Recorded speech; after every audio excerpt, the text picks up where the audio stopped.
Gini, kalau kamu lagi menghadapi sesuatu yang kamu pengenin, bacalah surat Fatihah di hadapan sesuatu tersebut. Gitu ya. Kita misalnya,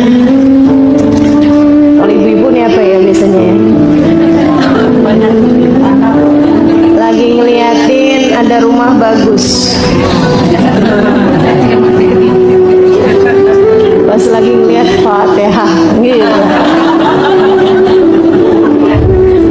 Ibu-ibu belanja masuk ke mall, ngeliatin ini nolnya berapa biji sini, ada tas bagus, diliatin, oh 300.000 murah, pas diperhatiin lagi 3 juta. Wah, nggak kebeli nih sekarang. Fatihah. Masya Allah. Ibu-ibu sedikit sekalian, saya muliakan, saya pernah dengar satu kajian seorang ustazah muda, jauh lebih muda daripada saya. Dia cerita, dia bilang, saya itu pertama kali Ustazah Halimah datang ke Jakarta, dia bilang, itu dia masih SMP, muda banget kan? Muda banget kan? Jadi saya ngerasa betapa sangat tuanya saya ketika dengar cerita itu. Dan cerita itu di majelis, dia bilang, saya tiap kali ngeliatnya, ya Allah, kepengen gitu, kepengen bisa jadi seperti itu gitu ceritanya. Kepengen punya ilmu yang kemudian bermanfaat dan bisa mengajarkannya, menyampaikannya kepada orang lain. Bukan secara pribadi kepengen jadi saya, bukan gitu ya, tapi ingin melaksanakan apa yang saya laksanakan. Profesi sama kayak kita ngelihat ada yang jadi dokter, kita pengen kayak gitu ya. Jadi akhirnya terus dia bilang, nah saya itu pernah dengar dari ayah saya, dia bilang, kalau lagi kamu kepengenin apapun, nah itu kamu pandengin sambil baca Fatihah. Jadi dia bilang, setiap kali saya hadir majelis pas lagi hari libur, itu saya liatin Ustazah Halimah Fatihah. Pas lagi jalan gitu ya, ketemuan Ustazah Halimah Fatihah. Dia bilangnya subhanallah, dia kemudian berangkat pergi ke Hadramaut juga, kemudian dia menjadi ustazah juga, alhamdulillah. Jadi dia ngasih tahu sama orang-orang untuk banyak-banyak baca Fatihah terhadap apapun yang kita inginkan. Kita misalnya ngelihat orang, oh punya kesabaran yang masya Allah gitu ya, Fatihah gitu. Atau kalau mau lengkap, Al-Fatihah ila hadratin Nabi gitu ya.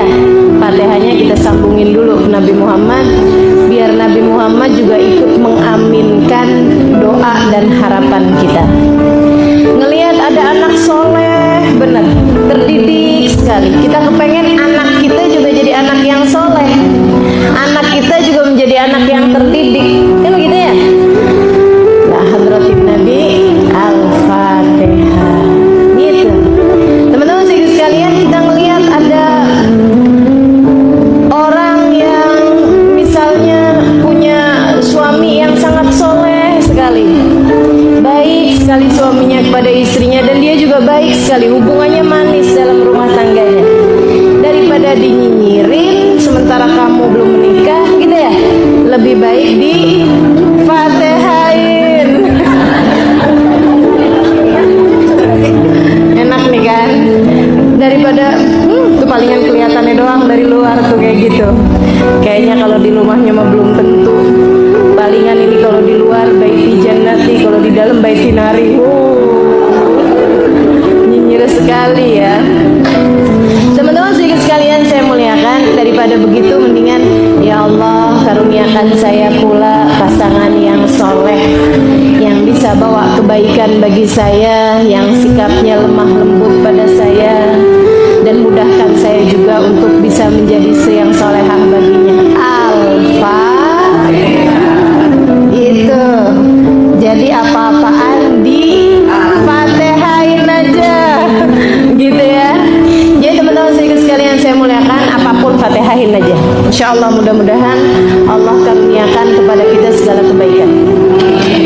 Dengar diceritakan tentang surga dengan segala kenikmatan-kenikmatannya. Ya Allah, kepengen menjadi salah satu ahlinya, salah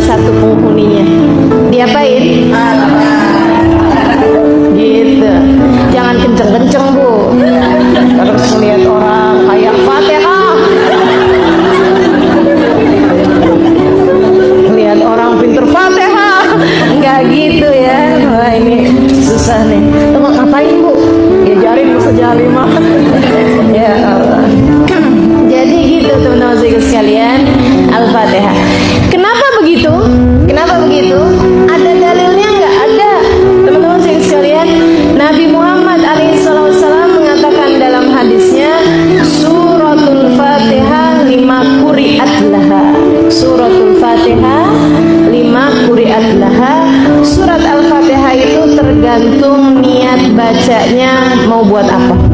Surat Al-Fatihah itu tergantung niat bacanya mau buat apa.